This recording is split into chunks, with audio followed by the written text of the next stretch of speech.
আর আপনার এর আগের ভিডিওটা 8 জন দেখছি আমি, ভিউ হইছে, আরো তো হবে। আচ্ছা বাতো, এখন যেটা বলছিলাম কি জানো, যে আমি যে বলছিলাম যে ভূমি অক্ষের সমান্তরাল একটি রেখায় স্থিতিস্থাপকতা কত? অসীম। অসীম। আর ঢাল কত? শূন্য। শূন্য। তাহলে এগুলা মোটামুটি আমরা আমরা আলাপ করছি। এখন হচ্ছে কি দ্রব্যের প্রকৃতি নিয়ে বলছিলাম। দ্রব্যের প্রকৃতি বলন চাহিদা স্থিতিস্থাপকতার মাধ্যমে কোন কোন দ্রব্যের প্রকৃতি নির্ণয় করা যায়? বিলাস দ্রব্য আর নিত্য প্রয়োজনীয় দ্রব্য। বলে যাও এক কথায় যে এটা কিভাবে এই দ্রব্যের প্রকৃতি নির্ণয় করবে, একটু বলো। চাহিদা যদি স্থিতিস্থাপক হয় তাহলে সেটা হবে নিত্য প্রয়োজনীয় দ্রব্য, আর চাহিদা যদি স্থিতিস্থাপক হয় তাহলে সেটা হবে বিলাস দ্রব্য। আচ্ছা, অন্য একজন বলো অস্থিতিস্থাপক চাহিদা কি আর একটা স্থিতিস্থাপক চাহিদা কি?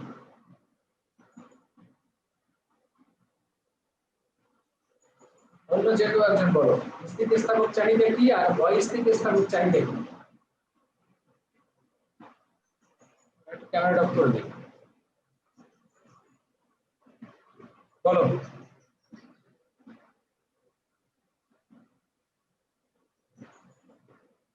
স্যার আমি বলি,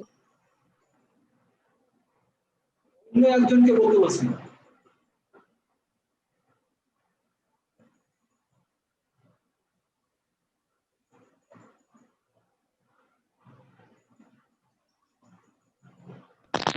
স্যার দামের পরিবর্তনের হার যদি চাহিদার পরিমাণের হার থেকে বেশি হয় তাহলে সেটা তো মানে তার অনুপাত হচ্ছে যে অস্থিতিস্থাপক। হ্যাঁ, অস্থিতিস্থাপক চাহিদার যদি দামের পরিবর্তনের হার চাহিদার পরিবর্তন থেকে কম হয় তাকে না না না, উল্টো হয়েছে স্যার। তা এইটাকে বলে অস্থিতিস্থাপক, আর আগেরটা হচ্ছে স্থিতিস্থাপক। মোটামুটি ঠিক আছে। আচ্ছা ঐশী বলো তো।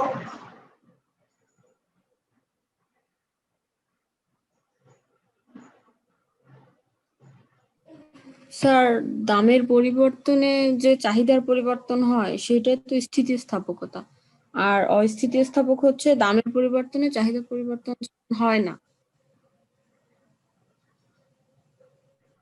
আচ্ছা ক্লিয়ার না, সাইমা বলো।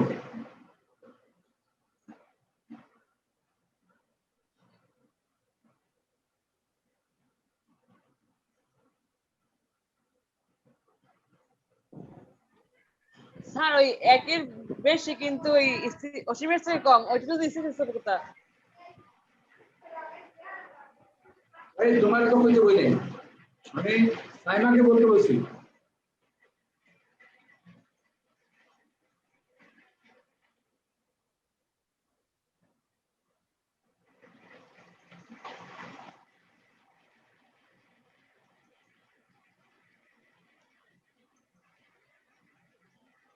সাইমা কি কম শোনো না আমার?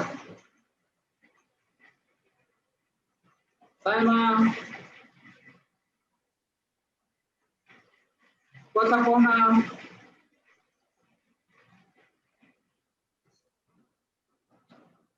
দোলা বলো, দোলা।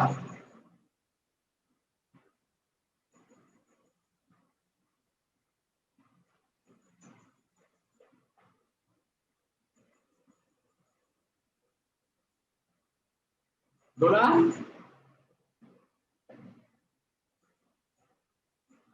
ঘটনা কি? এটা কি আমার কথা শুনে নাকি? আমি বুঝলে মিম বলো তো, শাহজাদি মিম। আমি কিন্তু ক্লাস ছেড়ে দেবো। স্যার ওই দামের পরিবর্তনের হার অপেক্ষা চাহিদার পরিবর্তনের হার যদি অধিক হয় তাকে স্থিতিস্থাপক চাহিদা বলে, আর দামের পরিবর্তন হার অপেক্ষা চাহিদার পরিবর্তনের হার কম হলে সেইটা অস্থিতিস্থাপক চাহিদা। আমি তোমারটা দিয়ে শুরু করি। কম আর বেশি বলতে কি কম কি বেশি, কোন ধরনের পরিবর্তন, এই কথাগুলো উল্লেখ করা লাগবে। এখন নিশাদ বলো তো। স্থিতিস্থাপক চাহিদার মানে হচ্ছে ওই চাহিদার মান হচ্ছে একের চেয়ে বেশি, অস্থিতিস্থাপক মানেই হচ্ছে ওই চাহিদার মান একের চেয়ে কম। আচ্ছা আমি বললাম আরো বিস্তারিত বলো, তখন কি বলবো? তা তখন কি সংজ্ঞাও দিয়ে দেবো? হ্যাঁ সংজ্ঞা দিবা।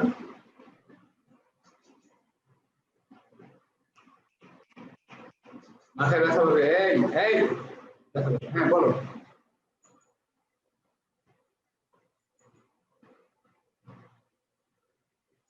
দেখো ওই যে একটা কথা আছে না, সারা রাত গীতা পড়িয়া কি জানি রামায়ণ পড়ে বলে সীতাকার বাপ নাকি, কতদূর পর্যন্ত আগে গেছে এখন? হ্যাঁ এরকম একটা কথা আছে না, আমি কতদিন পর্যন্ত আগাই গেছি, তোমরা এখনো স্থিতিস্থাপক চাহিদা ও অস্থিতিস্থাপক চাহিদার কনসেপ্ট তোমাদের কাছে ক্লিয়ার না। তোমরা যা বলো কাছাকাছি আসো, কিন্তু কনসেপ্টটা একদম ক্লিয়ার না। নিশাদ যেটা বলছো সেটা ঠিক আছে, অথবা ঝিমু যেটা বলতে চাইছে তাও ঠিক আছে, তোমরা যা বলছো কেউ কেউ কাছাকাছি আছে। তাহলে যখন সহজভাবে এটা কিন্তু আসলে খুব একটা লজ্জাকর বিষয় যে এখন এই পর্যন্ত আইসা তুমি স্থিতিস্থাপক এবং অস্থিতিস্থাপক চাহিদার সংজ্ঞা পারো না। এটা কিন্তু আসলেই লজ্জা, আমি তোমাদেরকে লজ্জা দিলাম। এখন লজ্জা তোমরা পাইলে কিনা সেটা তোমাদের বিষয়, কিন্তু আমি কিন্তু ভালোভাবে এটা কিন্তু লজ্জা পাওয়া উচিত। আর তোমরা যারা পড়ো, এখন পড়ার মধ্যে দেখা যায় 60 জন 8 জন আসো, কিন্তু গ্রুপে আছে 17 জন। আজকে আমি দেখলাম গ্রুপে 17 জন, কিন্তু তোমরা 7 জন 8 জন আসো। এটার ট্রিটমেন্ট কি আমি ঠিক বুঝতেছি না। আচ্ছা এখন দেখো যে ঝিনু জিন্নাত একটু বলো তো, আরো ও ভালো বলতেছিল, বলো। স্যার চাহিদা স্থিতিস্থাপকতার মান একের চেয়ে বেশি কিন্তু অসীমের চেয়ে কম হলে তাকে স্থিতিস্থাপক চাহিদা বলা হয়। আর যদি স্থিতিস্থাপক মান একের চেয়ে কম কিন্তু শূন্য অপেক্ষা বেশি হয় তাহলে তাকে অস্থিতিস্থাপক চাহিদা বলা হয়। যেমন নিত্য প্রয়োজনীয় দ্রব্যের ক্ষেত্রে এই অস্থিতিস্থাপক চাহিদা ঘটে, আর বিনিয়োজ্য দ্রব্যের ক্ষেত্রে স্থিতিস্থাপক চাহিদা ঘটে। আচ্ছা এরপর আমি একটু শুনতে চাইছিলাম যে এই স্থিতিস্থাপক চাহিদা আর অস্থিতিস্থাপক চাহিদার সংজ্ঞাটা আরো একটু ইলাবোরেট বিস্তারিত চাইছিলাম। ওই যে আপনি শতাংশের পরিবর্তন এইটা দিয়া। স্যার দ্রব্যের দামের আপেক্ষিক বা শতাংশিক পরিবর্তনের চেয়ে যদি চাহিদার পরিমাণের আপেক্ষিক বা শতাংশিক পরিবর্তন বেশি হয় তবে তাকে স্থিতিস্থাপক চাহিদা বলা হয়। হ্যাঁ ঠিক আছে, অস্থিতিস্থাপক দ্রব্যের দামের আপেক্ষিক পরিবর্তনের চেয়ে যদি চাহিদার পরিমাণের আপেক্ষিক পরিবর্তন বেশি না হয় তবে তাকে অস্থিতিস্থাপক চাহিদা বলা হয়। কম হয়, একদম ওয়ার্ডটা একদম এক্স্যাক্টলি আসছে, যা চাইছি সেটা খুঁজে খুঁজে বাই করলো সেটা বলছে, অর্থাৎ যেটুকু লাগে সেটুকুই বলছে। এখন আমি সবাই উদ্দেশ্যে বলি, দেখো স্থিতিস্থাপক চাহিদা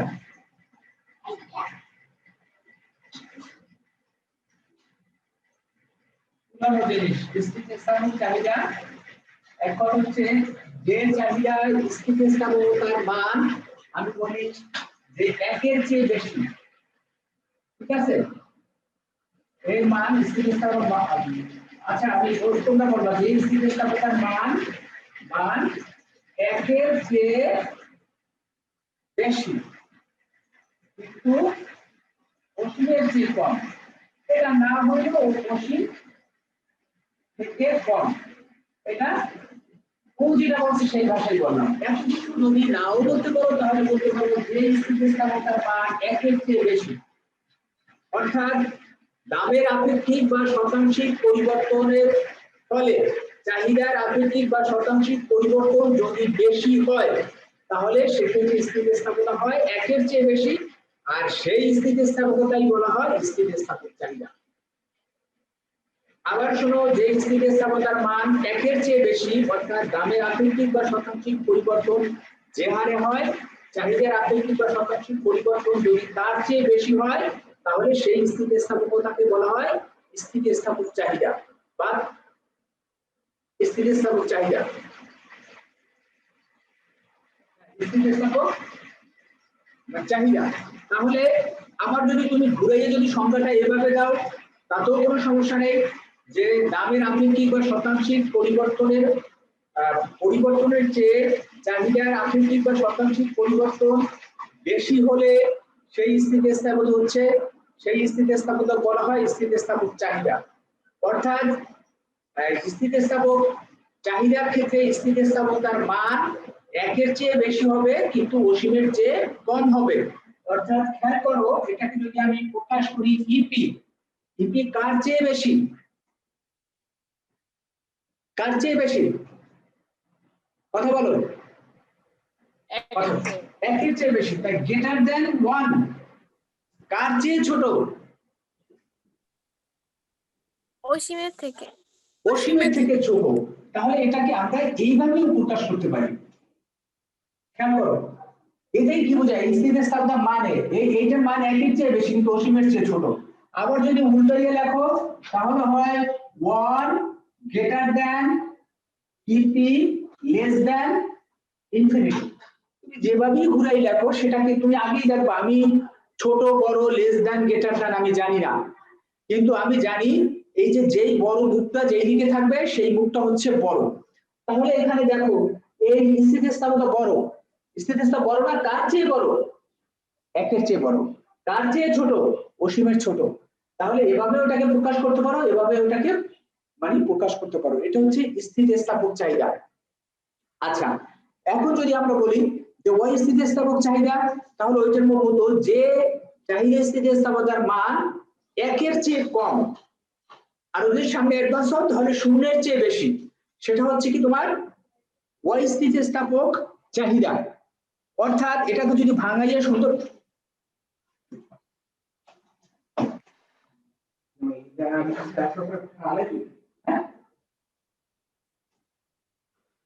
হ্যাঁ সরি শোনো, যে স্থিতিস্থাপকতার মান একের চেয়ে কম কিন্তু শূন্যের চেয়ে বেশি সেই স্থিতিস্থাপকতাকে বলা হয় তোমার অস্থিতিস্থাপক, বা ওই দ্রব্যের চাহিদাকে বলা হয় অস্থিতিস্থাপক চাহিদা। অর্থাৎ আরো যদি সুন্দর করে বলো তাহলে বলতে পারো যে দামের আপেক্ষিক বা শতাংশিক পরিবর্তনের তুলনায় যদি চাহিদার আপেক্ষিক বা শতাংশিক পরিবর্তন কম হয় তাহলে সেই ক্ষেত্রে চাহিদা স্থিতিস্থাপকতার মান হয় একের চেয়ে কম, আর এটা কি বলা হয়? অস্থিতিস্থাপক চাহিদা। ঠিক আছে, তাহলে অস্থিতিস্থাপক চাহিদার ক্ষেত্রে অস্থিতিস্থাপক চাহিদার মান কত হবে? চাহিদার মান হবে কত? এই ইপি যদি আমি মাঝে রাখি তাহলে এর কার চেয়ে বড়?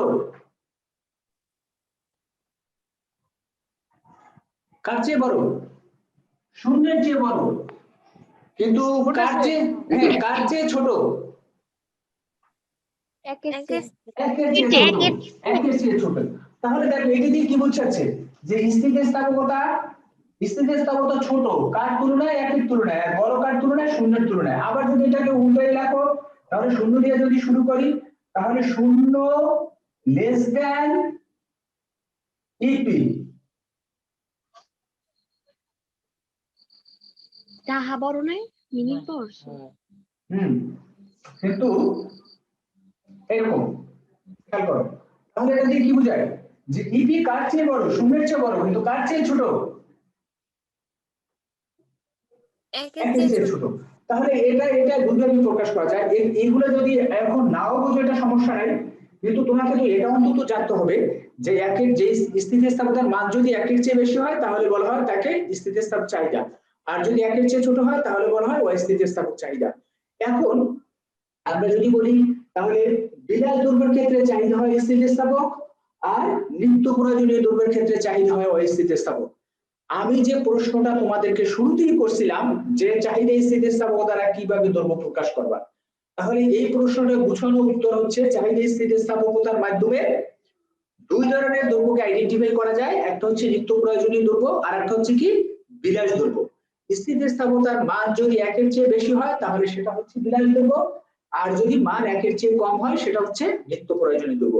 কিন্তু এখানে আমি একটা গুরুত্বপূর্ণ একটা বিষয় আমি বাদ দিয়ে গেছি, সে বিষয়টা কি?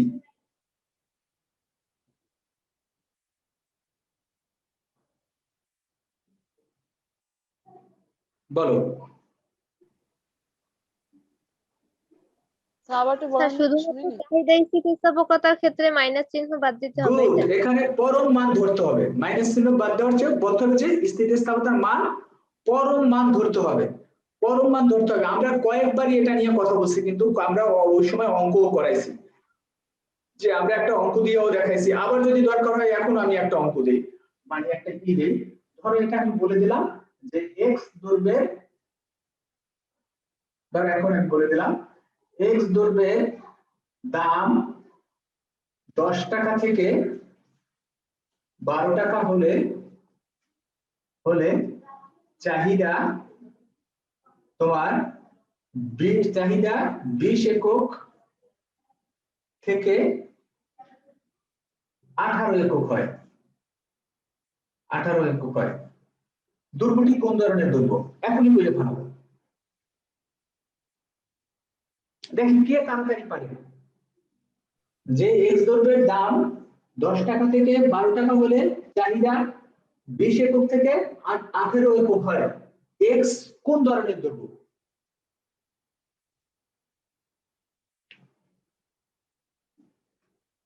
দেখি কে তাড়াতাড়ি পারে। স্যার উত্তর তো হয় হাফ। আমি তোমার উত্তর দিকে আমি জিজ্ঞেস কোন ধরনের দ্রব্য হবে। এটা অস্থিতিস্থাপক। গুড, তুমি খুব সুন্দর এবং তাড়াতাড়ি পারছো। অন্যরা কি পারছো? এটা তুমি হাফ কি এত দ্রুত কেমনে বের করলে হাফ?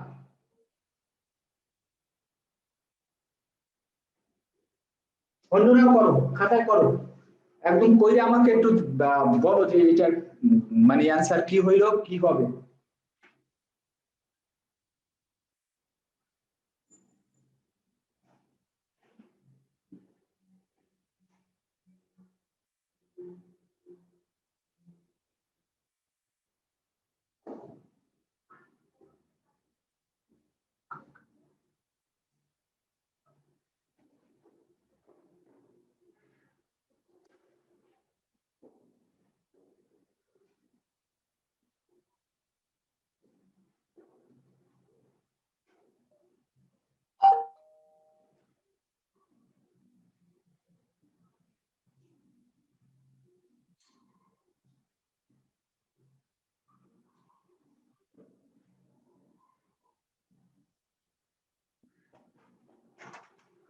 হয়েছে সবাই? আবার আমি কি দেখাই দেবো?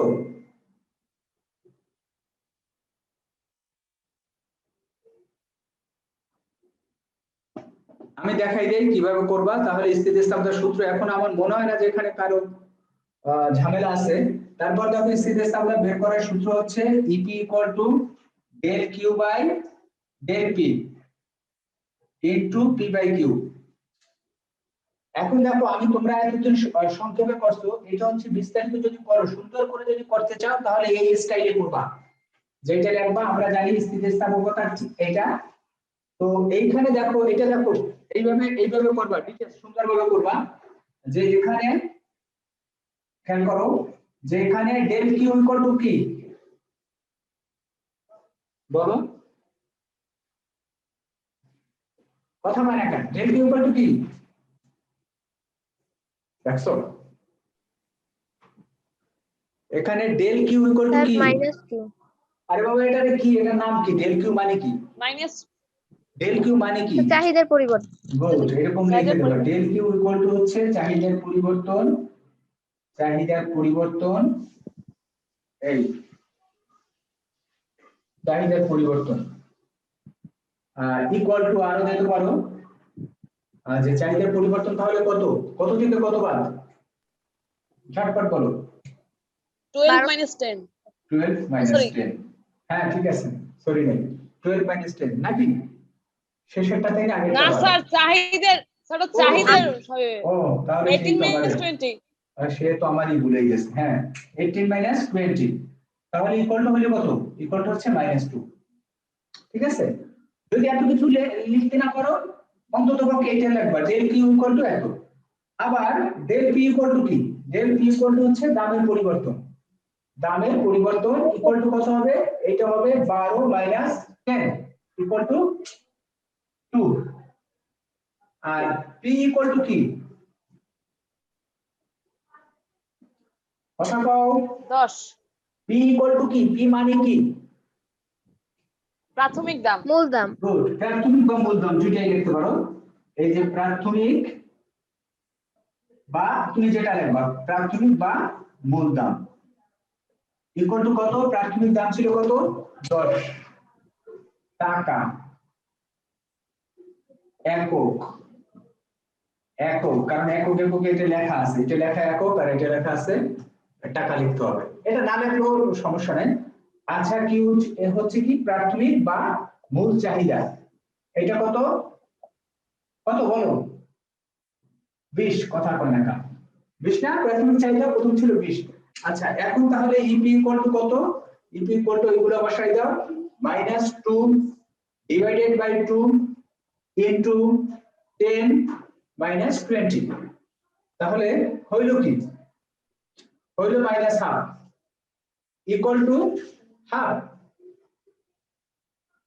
হাফ মানে কি পরম মান ধরে এখানে লিখে নেবা ইকুয়াল টু হাফ, এখানে ব্র্যাকেট লিখে নেবা পরম মান ধরে, পরম মান ধরে এভাবে করবে, ডিটেইলস এভাবে করবে পরম মান ধরে।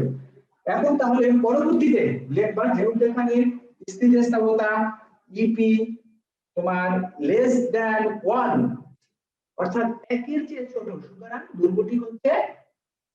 দুর্গটি হচ্ছে কি? দুর্গটি হচ্ছে নিত্য প্রয়োজনীয় দুর্গ। ঠিক আছে, এইটুকু বুঝতে কারো কোনো সমস্যা আছে কিনা? দুর্গটি হচ্ছে কি নিত্য প্রয়োজনীয় দুর্গ। কারো বুঝতে অসুবিধা আছে? কথা বইলো,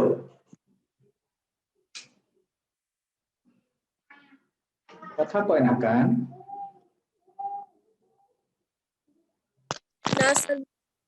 আচ্ছা না স্যার। আচ্ছা তাহলে দেখো আমরা এইগুলো সব মুছে দিলাম, এইভাবে আমরা গতকালও কিন্তু এগুলো আমরা দেখাইছি, এটা দিয়ে আমরা করছি। আর এখন তাহলে দ্বিতীয় প্রশ্ন ছিল আবার যে বলো আই স্থিতিস্থাপক দ্বারা কোন ধরনের দুর্গকে মানে আইডেন্টিফাই করা যায় বা কোন ধরনের দুর্গকে শনাক্ত করা যায় বা চিহ্নিত করা যায়? স্যার স্বাভাবিক আর গিফেন বা নিকৃষ্ট দ্রব্য। স্বাভাবিক বা গিফেন, স্বাভাবিক আর দেশের স্বাভাবিকের সাথে আরো একটা দুর্গ আছে, সেটাকে আমি এটাকে তোমাকে বলে নেই ভেবলেন দুর্গ। হ্যাঁ কি? জাঁকজমকপূর্ণ দ্রব্য বা জাঁকজমকপূর্ণ দুর্গ বা ভেবলেন দুর্গ, এটাকে ইংরেজিতে বলা হয় ভেবলেন দুর্গ বা জাঁকজমকপূর্ণ দুর্গ। এইটা নিয়ে আমরা একটু কথা বলি, পিছনের ওগুলো তো বুঝছো। এখন দেখো যদি এটা কি হবে তাহলে এই আইএসসি স্থাপকতা বলো, পুরো সূত্রটা বলো, মানে কিভাবে আমরা আইডেন্টিফাই করব, পদ্ধতিটা বলো।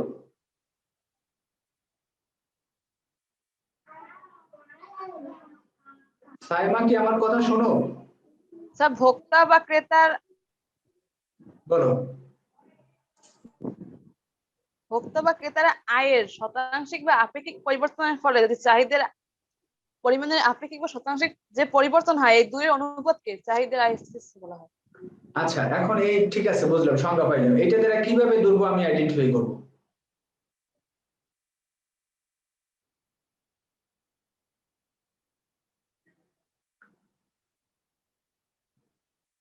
বলো কিভাবে দুর্গ স্যার আইডেন্টিফাই আই করব? স্থিতিস্থাপকতা যদি ধনাত্মক হয় তাহলে সাধারণ বা এই স্বাভাবিক দ্রব্য, আর যদি ঋণাত্মক হয় তাহলে নিকৃষ্ট বা গিফেন দ্রব্য।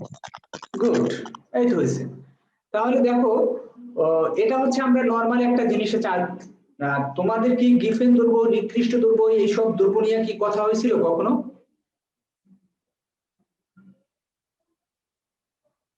স্যার এই গ্রুপে হয় নাই। এই গ্রুপে হয় না, আগের গ্রুপে বলছিলেন। সব গ্রুপই হওয়ার কথা হয়েছে, তাহলে তোমরা এখানে ভালো করে বাসায় পড়ো নাই, এখানেও বলছি আমি। আচ্ছা এটা নিয়ে তাহলে পরে কথা বলি, মানে পরে কি অন্য সময় বলি। সহজ কথা এখন তুমি জানো যে এটা হচ্ছে গিফেন দুর্গ হচ্ছে যেই দুর্গটা আয় প্রভাব মানে না, অর্থাৎ আয় বাড়লে যেই দ্রব্যের চাহিদা কমে যায়। নিকৃষ্ট দ্রব্য একই জিনিস, আয় বাড়লে যে দ্রব্যের চাহিদা কমে যায় সেটা হচ্ছে নিকৃষ্ট দ্রব্য। সহজভাবে আমি একটু নিকৃষ্ট আর গিফেন দ্রব্য নিয়ে আর একটু যদি কথা বলতে চাই, এটা আমি কথা বলছি। আচ্ছা এখন দেখো নরমাল জিনিস, আমি অত গিফেন নিকৃষ্টতে আমি অত ডিটেলসে যাব না। আমি বললাম তোমরা কয়েকটা চালের নাম বলতে পারো? সবচেয়ে ভালো চালটা কি, যেটা তোর বড় লোকরা খায়? বাসমতি। বাসমতি ধরো পোলার চললে বাসমতি নাকি? না বাসমতি চাল। বাসমতি চাল, আচ্ছা বললাম বাসমতি চাল। এরকম বা নামাম। আচ্ছা বাসমতির পরে মিনিকেট। মিনিকেট, তারপর এরকম একটা তালিকা করে যাও। মিনিকেট, ধরলাম আঠার চাল, তারপর ধরলাম এই মোটা চালের কি কয়, বালাম চাল নাকি ইরি না ইরি কয়, আচ্ছা মোটা চালই আমি লিখলাম, মোটা চাল। জি স্যার। আচ্ছা মোটা চাল, তারপর ধরলাম আটা, তারপর ধরলাম আটা, এই পর্যন্তই থাকি। আগে কিন্তু মিষ্টি আলু মানুষ খাইতো অভাবে, পরে মিষ্টি আলু খাইতো, আমরা এই পর্যন্তই থাকলাম। তাহলে দেখো একটা খেয়াল করো যে এই দুটো হচ্ছে সবচেয়ে কম দামি দ্রব্য। এই দ্রব্যটার কেজি ধরো 25 টাকা, এই দ্রব্যটার কেজি ধরো 30 টাকা, এই দ্রব্যটার কেজি ধরো 50 টাকা, এই দ্রব্যটার কেজি ধরো 60 টাকা, এই দ্রব্যটার কেজি ধরো 80 টাকা। আচ্ছা কোন এক, তাহলে দেখো আমরা কত নিয়ে আর কথা বলবো না, নিচের দুটো নিয়ে সব অল্প দিয়ে আমি বুঝাবার চেষ্টা করি। কোন ব্যক্তির ইনকাম যদি মাসে 5000 টাকা হতো, 5000 টাকা, তখন সে ওই ব্যক্তি, হ্যালো আসসালামু আলাইকুম, হ্যালো আসসালামু আলাইকুম, ওয়ালাইকুম আসসালাম, হ্যাঁ জি বলুন, জি জি কোন গাড়ির ড্রাইভার? না না না না, আপনি রং নাম্বারে ফোন দিয়েছেন, এটা না।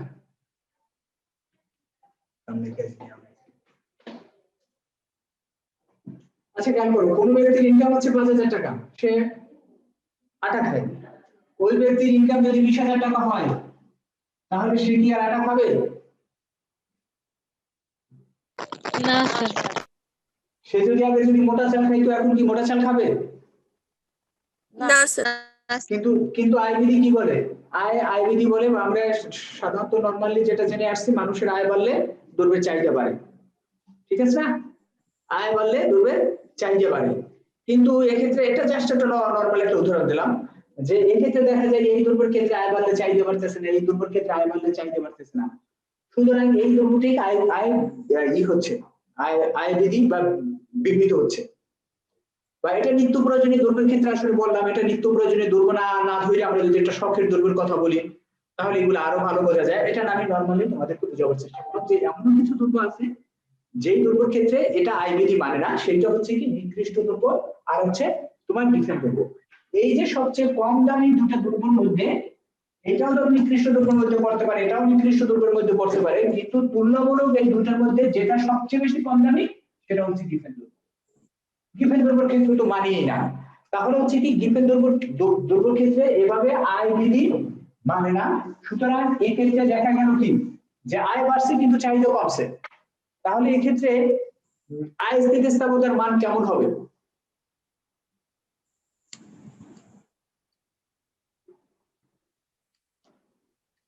ঝটপট অ্যান্সার করো, আয় স্থিতিস্থাপকতার মান কেমন হবে? ধনাত্মক হবে নাকি ঋণাত্মক হবে? ধনাত্মক হবে না আয় ঋণাত্মক হবে। তাহলে ঋণাত্মক হইলে সেটা হচ্ছে ঋণাত্মক হবে। হ্যাঁ, তাহলে ঋণাত্মক হইলে সেটা হবে ডিফেন্ট দ্রব্য, নয় নিকৃষ্ট দ্রব্য। আচ্ছা এরপর হচ্ছে স্বাভাবিক দ্রব্য, অর্থাৎ যেই দ্রব্যের দাম মানে ভোক্তার আয় বেড়ে গেলে যেই দ্রব্যের ভোক্তা বেশি ক্রয় করে। আর একটা আছে তোমার বেবলেট বা জাঁকজমকপূর্ণ দ্রব্য, যেমন বলা হয় হীরা, ব্ল্যাক ডায়মন্ড, এই হীরা যদি বলি, আবার গোল্ড, এগুলা কি হয়, এগুলা মানুষের আভিজাত্য প্রকাশ করে।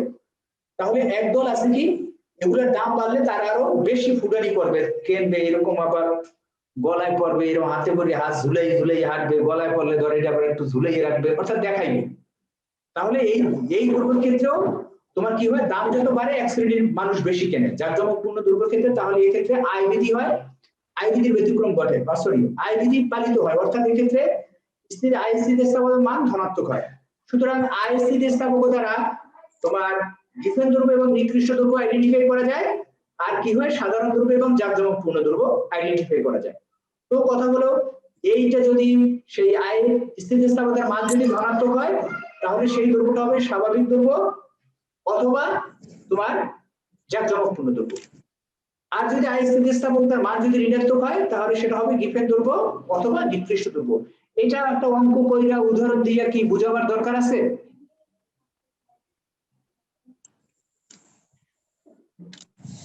দেবো? আচ্ছা যে এতক্ষণ কথা না বললে আমি দিলেই হইতো। আচ্ছা এটা আমি ধরো তোমাদেরকে একটা উদাহরণ দিলাম যে ওয়াই একটি দৈর্ঘ্য, ওয়াই দৈর্ঘ্যটি, আচ্ছা ওয়াই ব্যক্তি বা ওয়াই ব্যক্তি এক্স ওয়াই ব্যক্তি, আচ্ছা ওয়াই ব্যক্তির আয় তোমার 20,000 টাকা থেকে 30,000, 20,000 না 10,000 থেকে 10,000 টাকা থেকে 15,000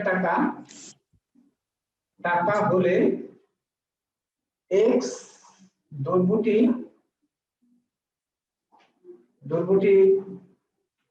তোমার 20 একক থেকে 15 একক ক্রয় করে। ঠিক আছে, এক্স দৈর্ঘ্যটি কোন ধরনের দৈর্ঘ্য?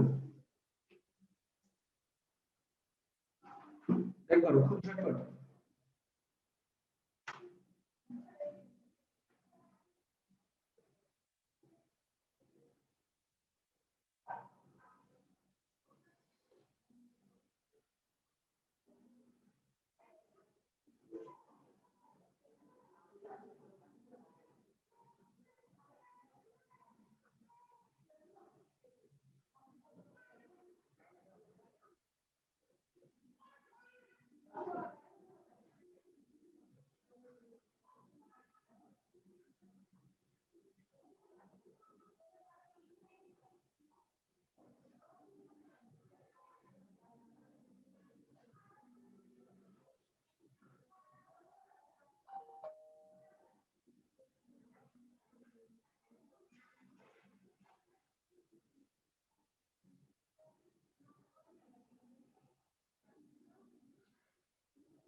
বুঝছো? এত সময় লাগে কেন? স্যার গিফেন বা নিকৃষ্ট দ্রব্য না, যেহেতু আয় বাড়ছে কিন্তু চাহিদা কমছে। নিকৃষ্ট দ্রব্য। তা সেটা ই করে দেখাই দেবা।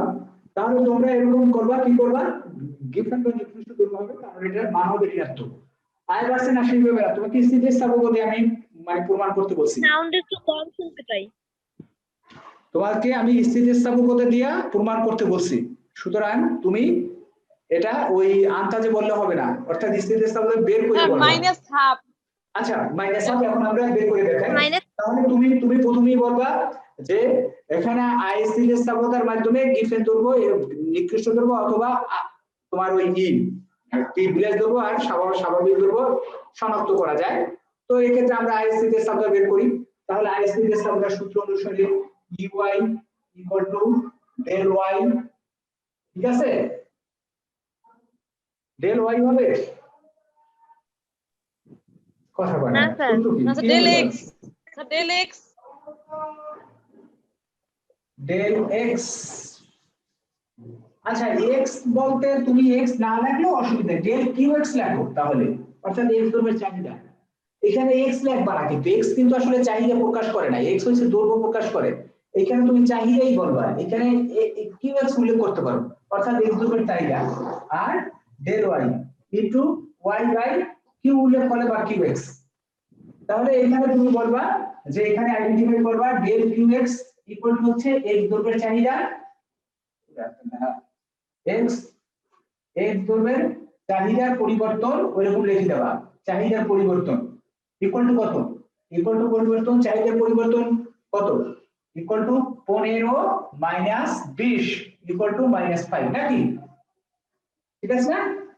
আর ডেল ওয়াই হচ্ছে ওই ব্যক্তির আয়ের পরিবর্তন, এই আমি তখন একা কথা বলতেছিলাম, ওইদিকে তাকাইয়ে দেখি যে এইদিকে নাই, কখন গেছে তোমরা কখন রয়েছে স্যার আমরা কিন্তু নাই, এটা তো বলতে পারতা না?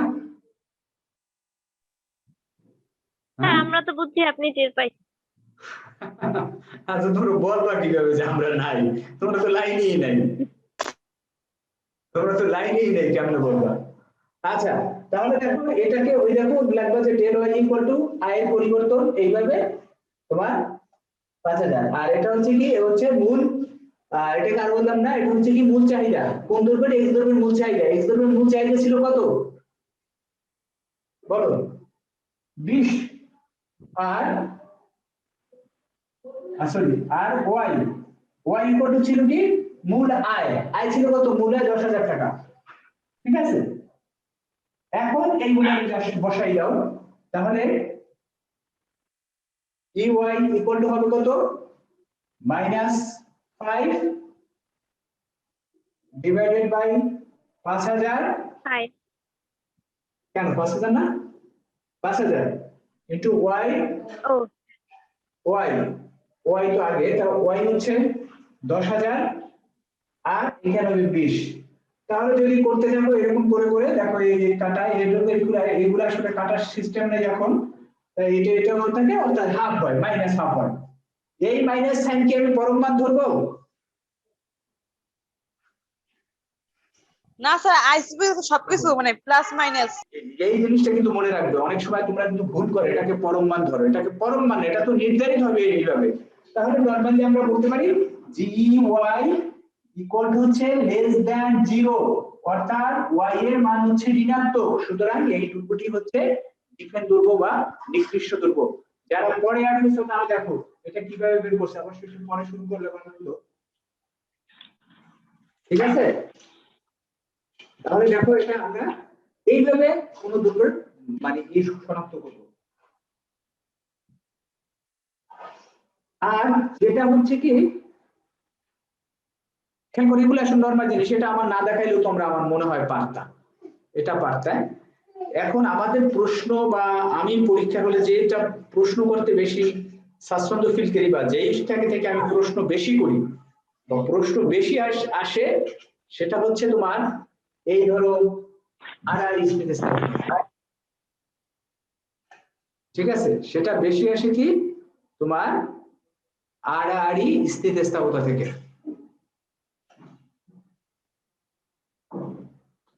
আসলে আমার ল্যাপটপ বসা হয় না আমি তোমাদেরকে আজকে একটা প্রশ্ন দিব না তোমরাও মনে করাই যাও না অর্থাৎ তোমাদের আগ্রহ নাই একটা প্রশ্ন দিব না আমি আড়াআড়ি এই ধরনের কি কি আছে কয়েকটা প্রশ্ন আমি সলভ করতে দেবো মানে বাড়িতে এখন দেখো বাসা এখন দেখো এখন এই কথাগুলো রইলো এখন রইলো বাকি আমাদের কি আড়াআড়ি স্থিতিস্থাপকতা তাহলে প্রথমেই তোমরা বলো যে আড়াআড়ি স্থিতিস্থাপকতার দ্বারা কোন ধরনের দ্রব্য আইডেন্টিফাই করা যায় পরিবর্তক দ্রব্য আর পরিপূরক দ্রব্য তাহলে আড়াআড়ি স্থিতিস্থাপকতা মানে একটা দ্রব্যের মানে ধরন আইডেন্টিফাই করা যাবে না দুইটা দ্রব্যের সম্পর্ক আইডেন্টিফাই করা যাবে নাকি আড়াআড়ি স্থিতিস্থাপকতার মাধ্যমে কারণ আড়াআড়ি স্থিতিস্থাপকতা হচ্ছে দুইটা দ্রব্যের ব্যাপার এক দ্রব্যের দামের পরিবর্তনের ফলে আরেক দ্রব্যের চাহিদার পরিবর্তন বিবেচনা করা হয় তো এক্ষেত্রে এই দুইটা দ্রব্যের মধ্যকার সম্পর্ক আইডেন্টিফাই করা যায় এটা কোন ধরনের সম্পর্ক হতে পারে একটা হচ্ছে এটা হয় পরিপূরক সম্পর্ক হবে অর্থাৎ একটা অপরটার জন্য ব্যবহার করা লাগতে পারে অথবা একটা অপরটার বিকল্প হিসেবে বা পরিবর্তক দ্রব্য হিসেবে কাজ করে ঠিক আছে আচ্ছা এটা একটু বলো তো তাহলে এটা কি হবে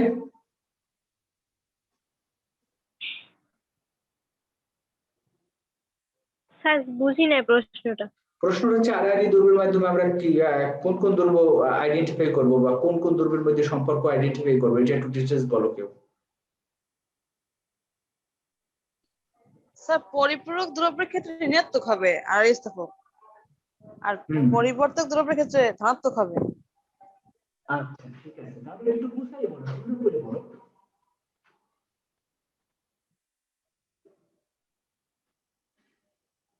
আচ্ছা বুঝাই বলো সুন্দর বলো এটা তোমরা মোটামুটি পারবে এখন নরমালি বলবা কি আড়াআড়ি স্থিতিস্থাপকতার মাধ্যমে দুইটা দ্রব্যের মধ্যকার সম্পর্ক শনাক্ত করা যায় বা সম্পর্ক করা যায় সম্পর্ক নির্ণয় করা যায় তো আড়াআড়ি স্থিতিস্থাপকতার মান যদি ধনাত্মক হয় তাহলে দ্রব্য দুটির মধ্যে সম্পর্ক হচ্ছে তোমার পরিবর্তক অর্থাৎ একটার পরিবর্তে আরেকটা ব্যবহার করা যাবে আর আড়াআড়ি স্থিতিস্থাপকতার মান যদি ঋণাত্মক হয় তাহলে দ্রব্য দুটি হচ্ছে পরস্পরের পরিপূরক অর্থাৎ একটা ব্যবহার করতে আরেকটা লাগবে তো এরকম যদি হয় এই দেখো আড়াআড়ি স্থিতিস্থাপকতা এখন আমি তোমাদেরকে নরমাল একটা দিলাম আবার এরকম একটা উদাহরণ দেয় আমি উদাহরণগুলো দিচ্ছি কেন আসলে তোমাদের একটা প্র্যাকটিস হচ্ছে এই কারণে এখন সবাই এটা কি করবা, এটা সবাই করতেছো তো? আমি এখন যেহেতু সরাসরি আমি দেখতেছি না, তোমরা করতেছো কি করতেছো না আমি জানি না, কিন্তু সবাই এটা করবা। একজন দুজন পারা মানে ব্যাস পারা না, কেউ কেউ এখানে ভালো অ্যান্সার করো, কিন্তু সবাই কিন্তু এই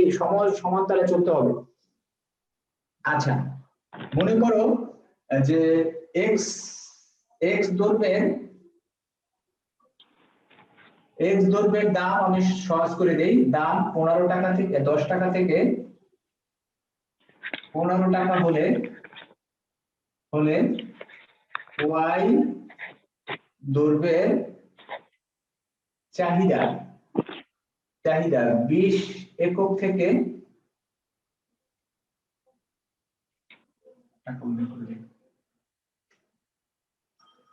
20 একক থেকে 25 একক হয়। এখন এক্স এবং ওয়াই দ্রব্য দুইটার মধ্যে সম্পর্ক কেমন, এটা করো। এক্স দ্রব্যের দাম 20 টাকা থেকে 25 টাকা হলে ওয়াই দ্রব্যের চাহিদা 20 একক থেকে 25 একক হয়। এক্স এবং ওয়াই দ্রব্যের মধ্যে চাহিদা কেমন?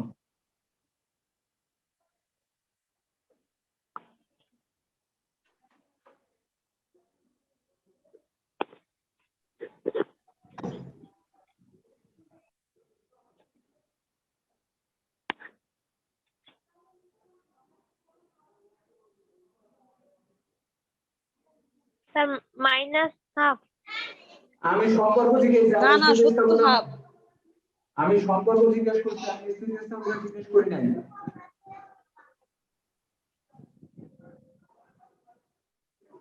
আমি দুইটা দ্রব্যের মধ্যে সম্পর্ক জিজ্ঞেস করছি। স্যার বলো। এক্স দ্রব্যের দাম 10 টাকা, তারপরে 15 টাকা, মানে 10 টাকা থেকে হবে। ওরে হয় হয়, এটা যদি না বুঝো, এতক্ষণ পর একটা কথা কইছে ভুল করছে, এটা তো বলেই দিছি মুখে মুখে, এটা ভুল হইতে পারে না? পারে? তো বুঝেই নেবা। স্যার এটা পরিপূরক দ্রব্য। পরিপূরক দ্রব্য, পরিবর্তক। এই যে বাজে গন্ডগোল, পরিবর্তক আর পরিপূরক। আমি কার্ডটা নেব, চেক করো, যার যেটা চেক এটা করো, পরিবর্তক দ্রব্য। যার যেটা চেক করো, যার যেটা চেক করো, চেক করো, যার পরিবর্তক বলছো তারটাও চেক করো, যে পরিপূরক বলছো তারটাও চেক করো।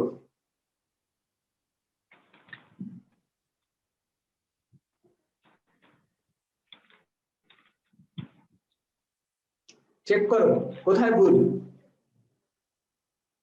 তবে জিন্নাতেরটা ঠিক আছে, জিন্নাত জিমুরটা ঠিক আছে। এই 7 জনে 6 জনে নামে গেছে, কি করব বলো? পড়ালেখার অনলাইনে আমারও বিরক্তি লাগে। তোমরা কি ইচ্ছে করে সত্যি স্যার যাও? আমাদের কলেজে হোস্টেল খুলবে কবে? কলেজ হোস্টেল কলেজে সিদ্ধান্ত দিবে, বুঝছো? এই তোমাদেরকে জানাই দেবে বা নোটিশের মাধ্যমে সবই তোমরা জানবা, কবে খুলবে কি খুলবে। অত তোমাদের ক্লাস সপ্তাহে মনে হয় একদিন একটা হবে, তো ক্লাস হইলেও তো তোমাদের পড়াশোনার জন্য যা পিছিয়ে পড়ছো, পড়াশোনার জন্য কলেজে থাকতে হবে, হোস্টেলে থাকি পড়তে হবে স্যার প্রাইভেট। তাহলে তো আর অনলাইন ক্লাস হবে না, সপ্তাহে একদিন ক্লাস হলে হবে স্যার? মনে হয় না, জানি না কি জ্বালান জ্বালায় আল্লাহ জানে, দেখা যাক কি হয়। পরিস্থিতি এখনো জানি না, আমাদের মিটিং টিটিং হবে তখন তার মাধ্যমে আমরা তোমাদেরকে জানাই দেবো সব। আচ্ছা এটা বের করো, দ্রুত স্থিতিস্থাপকতা বের করো। তোমাদের যারা বলছো যে এটা পরিপূরক দ্রব্য তারা ভুল বলছো। আমি দেখাই এখানে আমার দিয়ে করাইলে এটা ভালো হইতো না, যে ইএস ইলেকট্রিসিটি আর সূত্রটা বলো, সূত্রটা কি হবে? প্রথমেই বলছি এই সূত্র নির্ণয় করার সবচেয়ে সহজ উপায় হচ্ছে এই স্থিতিস্থাপকতার সূত্রটা, নরমাল চাইল্ড স্থিতিস্থাপকতার সূত্রটা লিখবা, del q by del p into p by q। এখন তুমি তাকাও, কোন দ্রব্যের দাম, কোন দ্রব্যের চাহিদা, দাম কোন দ্রব্যের? কথা কয় না কা? ওয়াই এক্স দ্রব্যে। এক্স দ্রব্যে। ওয়াই দ্রব্যের যার এর মান একটা ঘুষি, ওয়াই দ্রব্যের দেখেন এখানে লেখা আছে এক্স দ্রব্যের দাম। দাম কোন দ্রব্যের? যে মানে ওয়াই এক্স দ্রব্যের। এক্স দ্রব্যের, তাহলে এইখানে এক্স দ্রব্যের p এর জায়গায় x দেবা, x x, আর ওয়াই দ্রব্যের চাহিদা ওয়াই ওয়াই। এগুলো এসে উল্টো কইয়ে মনে হয় অভ্যাস হয়ে গেছে তো। হ্যাঁ, উল্টো কইতে কইতে অভ্যাস হয়ে গেছে, মনে হয় ইচ্ছে করে আর কয় না, অটোমেটিক উল্টো হয়ে যায় নাকি? আচ্ছা এটাও এরকম লিখে দেবা যে এখানে del Q Y equal to হচ্ছে কি ওয়াই দ্রব্যের চাহিদা। সুন্দর করে যদি বুঝো, এখন প্রথম লেখো, আপাতত শিল্পা তো সুন্দর করি, ওয়াই দৈর্ঘ্যের চাহিদা, ওয়াই দৈর্ঘ্যের চাহিদার পরিবর্তন, ঠিক আছে, সংক্ষেপে লিখলাম। তাহলে চাহিদার পরিবর্তন মানে কি, ওয়াই দৈর্ঘ্যের চাহিদার পরিবর্তন 25 মাইনাস 20 ইকুয়াল টু কত, 5। এই সুপারি পারি নাই আমি, মিউট করো, আমি কিন্তু সুপারি পারি নাই। আচ্ছা, ডেল পিএক্স, আচ্ছা বন্ধ।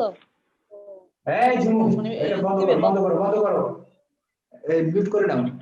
আচ্ছা, এরপর দেখো ডেল পিএক্স মানে কি, হচ্ছে এক্স দৈর্ঘ্যের দামের পরিবর্তন, দামের পরিবর্তন। তো এক্স দৈর্ঘ্যের দামের পরিবর্তন কত, 15 equal to 15 minus 10 equal two 5। আর এইখানে পিএক্স হচ্ছে, তাহলে কি এটা হচ্ছে এক্স দৈর্ঘ্যের প্রাথমিক দাম, প্রাথমিক দাম। তাহলে এক্স দৈর্ঘ্যের প্রাথমিক দাম কত ছিল, এক্স দৈর্ঘ্যের প্রথম দাম ছিল 10। আর কিউ ওয়াই হচ্ছে ওয়াই দৈর্ঘ্যের প্রাথমিক চাহিদা, এই চাহিদা কত ছিল, 20। তাহলে জাস্ট এগুলো এখন বসাই দাও। তাহলে ইসি ইকুয়াল টু কি, ইসি ইকুয়াল টু, এটা আমি ধারাবাহিকভাবে করি কেন, দ্বিতীয়বার আর চিন্তা লাগে না, এখানে যেটা আর দ্বিতীয়বার বলা লাগে না। 5/5 ইনটু 10/20, তাহলে হলো কত, হ্যাঁ এটা মাইনাস হয় কম তারা, এ বলে মাইনাস কেন করো। তাহলে এটা কি, অতএব ইসি ইকুয়াল টু কি, গ্রেটার দ্যান 0, অর্থাৎ একটা দ্রব্যের দাম বাড়লে আরেকটা দ্রব্যের চাহিদা বাড়তেছে। সুতরাং এর যদি বলো, এবার আমি বললাম এই এক্স দৈর্ঘ্য যদি এক্স দৈর্ঘ্যটি যা হইলে ওয়াই দৈর্ঘ্যের এক্স দৈর্ঘ্য চা হইলে মানে ওয়াই দৈর্ঘ্য কি হতে পারে, কফি, গুড, কফি। তাহলে এইরকম এগুলো তোমার পারলেই মোটামুটি স্থিতিস্থাপকতার জটিল ধাপগুলো কিন্তু আমরা পার দিয়ে আসছি সহজ হিসাবে। আজকে সবাই ছিল না, কিন্তু যে কয়জন ছিল আজকে কিন্তু আমি একদম ডিটেইলস প্রত্যেকটা আলাদা আলাদা কইয়া আমি দেখাইছি তোমাদের। কিন্তু যখন আমরা পড়া শুরু করছিলাম তখন আমাদের কথা ছিল যে এই স্থিতিস্থাপকতা বা এগুলো আমরা 5 দিনে শেষ করে দেব, কিন্তু আসলে এই চ্যাপ্টার কোনোভাবেই সম্ভব ছিল না। তখন এটা ভিন্ন ব্যাচ হয়েই ভালো হয়েছে, তখন কিন্তু তোমরা বুঝতে না। এখন আমি অনেক সময় দিয়ে অঙ্ক করাই আমি বুঝাই দিতেছি। এরপর যদি কেউ না বোঝো, এগুলা জাস্ট আমার ব্যাড লাক, তোমার ব্যাড লাক না। এরপর যদি এরকম মানে এত সময় নিয়ে এত বুঝাবার পরও যদি না বোঝো, আচ্ছা তাহলে আমি দেখি কালকে তোমাদেরকে কিছু দিতে পারি কিনা বাড়ির কাজ। আমি তাহলে বাড়ির কাজ ঠিক করে তোমাদেরকে দেব, ঠিক আছে, গ্রুপে দেবো, এই বাড়ির কাজগুলো করে দেবা। আর এই ভিডিও আবারও দেখবা, ঠিক আছে। বাড়ির কাজ দিলে আমি আবার হতাশ হয়ে যাই, ঠিক মতো বাড়ির কাজ জমা দেও না, এই জন্য দেওয়া হয় না। আর ইচ্ছা মতো যদি আমি স্বাধীন হয়ে যেতে পারতাম, স্বাধীন বলতে তোমাদের ইচ্ছা মতো মানে বকাঝকা করে ইচ্ছা মতো একদম পড়ালেখা আদায় করে ফেলাইতে পারতাম, এরকম আসলে পারি না। মহিলা মানুষ, এটাই করবেন না, আল্লাহ জানে, মহিলা মানুষ তোমরা কথা পড়া কদ্দুর আদায় করা যায়। এখন এদের হয়েছে কি, একবার আমি একটা ছোট্ট একটা গল্প দিয়ে শুরু করি, এটা আমি একবার ফেসবুকেও দেখছিলাম, যে আমি স্টুডেন্ট থাকা অবস্থায় প্রায় পড়াইতাম। তাই এটা আমি সব স্টুডেন্টদেরকে বলি, তোমাদের এই পর্যায়ে না, অনার্সের স্টুডেন্টদের আমি সবসময় বলি, তোমার বাবা মায়ের অভাব না থাকলেও তুমি অন্ততপক্ষে 2টা স্টুডেন্ট পড়াবা। এটা আসলে এইগুলা কি অনার্স মাস্টার্স এর শেষে এটা একটা শিক্ষা, অর্থাৎ বিসিএস বা অন্য কোনো চাকরির জন্য এই অভিজ্ঞতা বা এই অঙ্কগুলো প্রচুর পরিমাণে কাজ দেয়। তো কারো যদি অভাবও না থাকে, অর্থাৎ তার বাবা মা সার্ভিস দিয়েছে, তারপর 1-2টা স্টুডেন্ট পড়ানো উচিত। তো আমি ওইরকম পড়াইতাম। তো পড়াবার পরে আমার একটা বড় ভাই আর এক ছোট ভাই, তারা 2টা মেয়ে ঠিক করে দিচ্ছে, মেয়েদের পড়াইতে হবে, ছেলেদেরকে আমি পড়াই, সাধারণত মেয়েদেরকে পড়াইতাম না তখন, বা পড়াই ওইরকম আসে নাই। তো পড়াবার পরে এর কদিন পরে একজন বড় ভাই এসে যে বললো, সে বললো কি, তুই ছেলেকে ভালো পড়াও কিন্তু মেয়েকে পড়াইতে পারো না, কারণ মেয়েকে পড়াইতে গেলে যে টেকনিক, হ্যাঁ শোনো না, যে টেকনিক লাগে সেই তুই জানো না। এখন আমার দুর্ভাগ্য হয়েছে সেই মেয়েদের কলেজে আমি এই 4 বছর ধরে চাকরি করি। বড় বিনোদন। ভাগ্যের নির্মাণ পড়ি আর বলি আর যাই বলি, আমি আমার ইচ্ছেও লিখছিলাম। যে ফেসবুকে এই গল্পটা বলি যে আইসে বলছে তুই ছেলেদের হয়তো ভালো করো কিন্তু মেয়েদের পড়াইতে পারে না, এদের মেয়েদের টেকনিক জানে না। এখন কি টেকনিক কোনটা অবলম্বন করে আমি ঠিক জানি না। আমার কাছেও মনে হয়েছে আমি ওদের আসলে পড়াইতে পারিনি। তো যাই হোক, ভাগ্যের নির্মম পরিণতি। যেমন ভাগ্যের নির্মম করিয়ার এই মেয়েদের কলেজে আমার এখন 4 বছর চাকরি করা লাগতেছে, 4 বছর হয়ে গেছে। তো ঠিক আছে, মানে সেটাই বললাম, আমি হয়তো জানি না যে কিভাবে তোমাদের পড়া আদায় করতে হয়, আমি জানি না, আমার এটা বললাম। এখন তোমাদেরকে মা, সোনা, ময়না, টিয়া, হালি, কাউয়া এইসব কই আদায় করতে হয় না কি কই আদায় করতে হয়। কাউয়া। ও কাউয়া হয়ে গেছে না? আচ্ছা ঠিক আছে, ভালো থেকো। স্যার আসসালামু আলাইকুম। আচ্ছা, ওয়ালাইকুম স্যার আসসালাম। আসসালামু আলাইকুম। ওয়ালাইকুম আসসালামু আলাইকুম।